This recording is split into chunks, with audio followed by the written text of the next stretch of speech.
full speed ahead Miami for Orlando. All aboard! as Brightline leaves the station for its longest trip ever. A real-life superhero. That's when I started taking him out. How a senior citizen acted on instincts. The world of assassins on the small screen. This is more than vengeance. This is justice. A new John Wick spin-off streams today. And our DC Bureau examines how the Capitol is helping our planet thrive through food scraps. These stories and more coming up on Newsbreak. Good morning, South Florida. I'm Julian Davis. I'm Samantha Gutierrez. Today is Friday, September 22nd, 2023. Live from the Lee Caplin School of Journalism and Media in North Miami, this is Caplin News. All aboard Brightline's newest trip will be quite the experience. Starting today, Florida residents can enjoy a high-speed Brightline trip from Miami to Orlando. And Caplin News reporter Leanne Abu-Tarbouche is live from downtown Miami's Brightline station with more on this long-awaited launch. We're here in downtown Miami where the first train ever has just left from downtown Miami into Orlando just 2 hours ago.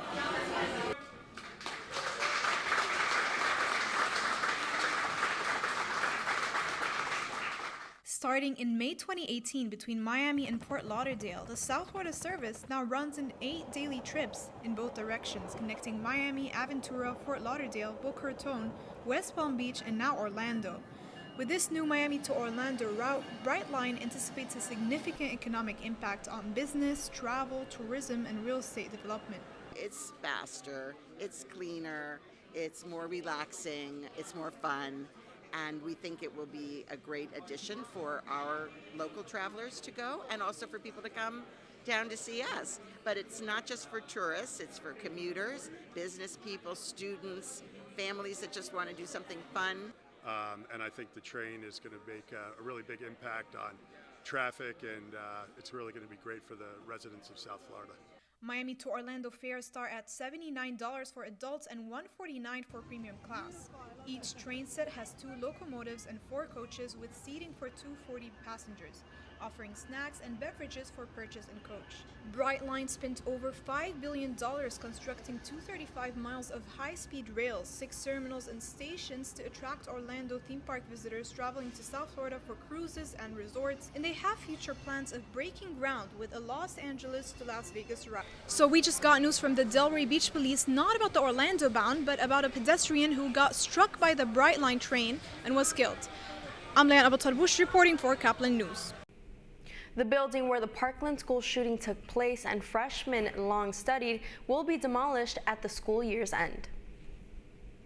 The building has been termed a crime scene since 2018, where the shooting killed 17 people and wounded 17 more.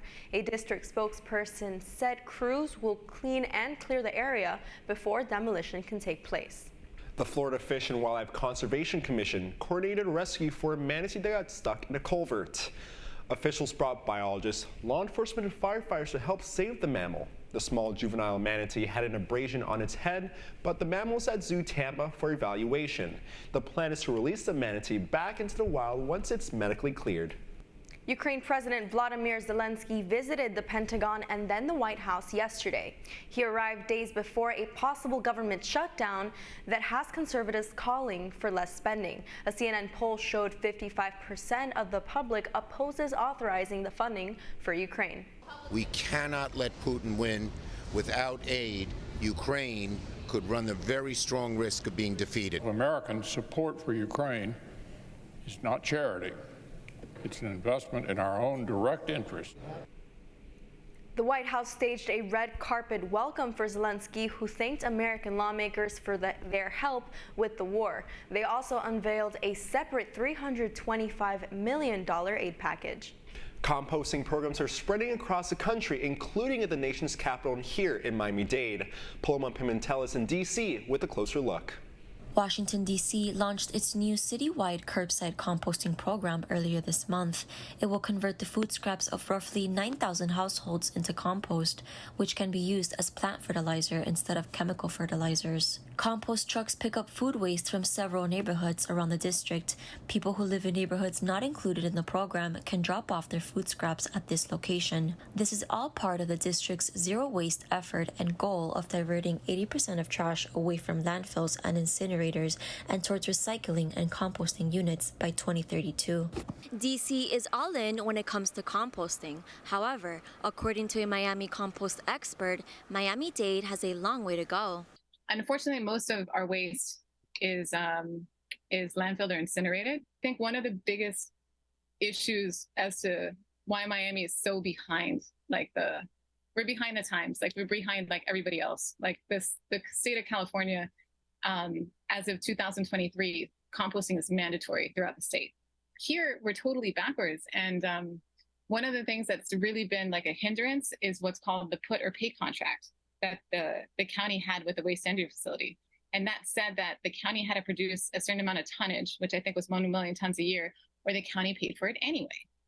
So there was very much a disincentive to do anything but feed the machine. So for instance, the county has an ordinance that we're supposed to all recycle. But go into a county building and ask them if they recycle. Lynette is the CEO of Fertile Earth, a large-scale private composting company that's been picking up food waste for companies in South Florida and Monroe County since 2008. Their garbage trucks are outfitted for hauling food scraps, allowing large volumes of food waste to be picked up and serviced. They also offer a community garden where people can volunteer and grow the crops that they want. I'm Paloma Pimentel in Washington, D.C., reporting for Caplin News. When at home, you always want to protect your loved ones and your belongings from intruders. And that's what a senior citizen from Fort Myers had to do. As Caplin's Valeria Morales reports, this 82-year-old fought back. But every time I hit him, he'd hit me on and on and on. This is just what he did. One thing you should know about Ronald Lucas is he's not afraid of a fight. I've been like this all my life. I fight for everybody. I don't care who it is, you or him. I'm 82 years old. I'll be 83 next July. On Tuesday, in the middle of Sonka States, during the middle of the day, Mr. Lucas says on Tuesday, someone entered his home. As soon as I saw it, my wife had an operation. I knew I had to get to her. He said he faced the intruder head on. I just got in between them, and boy, that was it. That's when I started taking him out. I had to do it. And he knows how to fight. That guy, he took on a special forces guy in Vietnam, and I blow to blow, boy. Every time I made a move, he knew what I was going to do before I did it. And once he get them outside, I hit him so hard he fell all the way down the steps and hit the rocks. That's when I came after him with the cane again. I kept fighting him all the way up to that highway up there. And finally, another guy come along and said, "You better leave that old man alone." And I said, "Well, it's too late. I've done been beat tired." Mr. Lucas has bruises all over his arm today, but he protected his wife and his home. The sheriff's office says they did identify the intruder and are currently filing charges with the state attorney's office. I told them about the flat top, and they brought the pictures of all the bad guys there. I said, "That's him, number 4. All thanks to Mr. Lucas. For Caplin News, Valeria Morales. On Thursday, Medicaid Services announced it is reinstating coverage to 500,000 families that had been removed. Last month, the service ordered that states make sure each household member be evaluated. The evaluation had been paused because of COVID-19. States use existing data to determine Medicaid eligibility without accounting for children and higher income thresholds. A dozen states and the District of Columbia dealt with this issue. How artificial intelligence is shaping the voice and functions of an Amazon product. That's still ahead, and so is his story. We were kind of on a tight TV schedule, so we had to do months of training, action design, and choreography in weeks. The world of John. Where'd she start that? Sorry about that.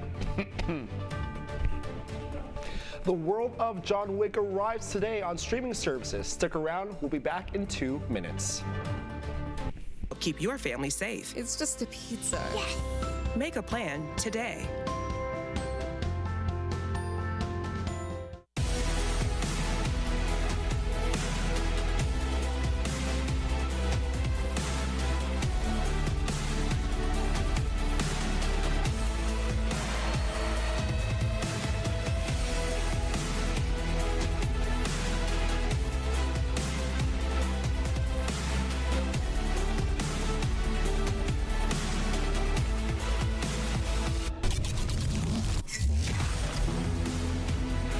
Jordan knows he shouldn't eat this entire bowl of nachos, but tonight he's earned that right because a few hours ago in the middle of happy hour, he recognized a sign. Not from the gods or a bolt of lightning, but from a double heart, a kissy face, and a fourth ha in ha ha ha.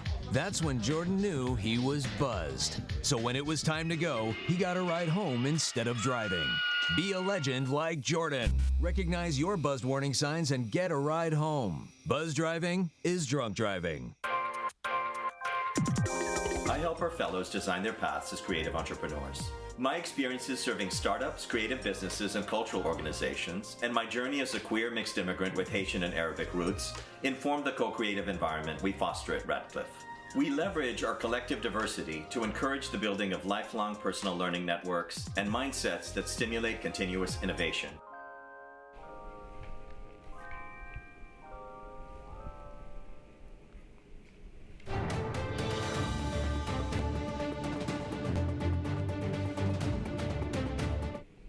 Gunshots and fight scenes, that's what you can expect to watch from the new John Wick spin-off series. A new limited series set in the John Wick universe is coming to the streaming platform Peacock this week. Caplin News reporter Jasmine Moncada has more on this action thriller series.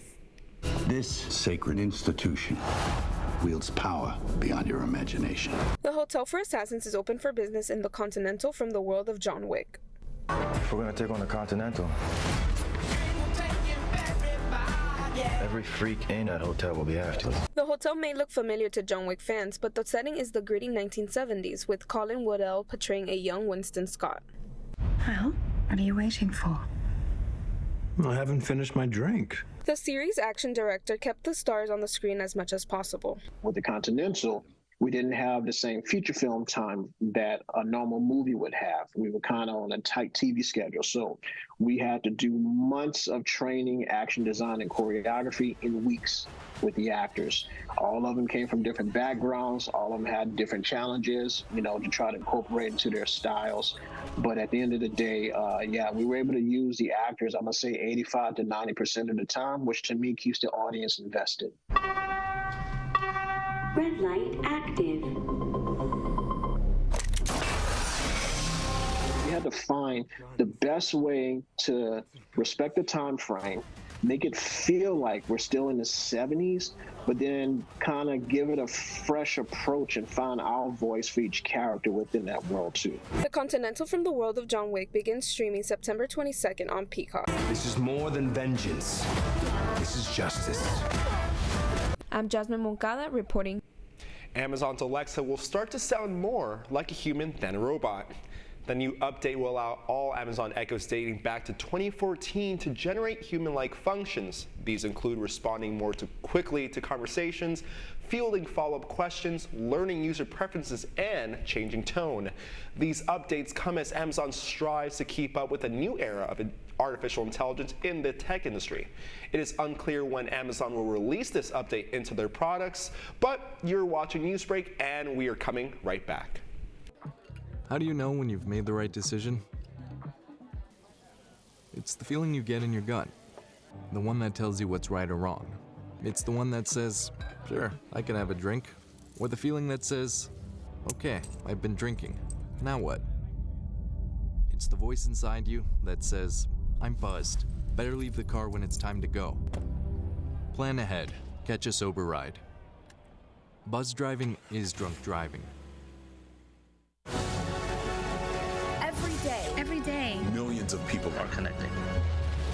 And even though we're overcoming obstacles, watching each other's backs, and banding together, we should still make an effort. We should still make an effort to get to know each other on a deeper level. Father, cosplayer, mentor, actor.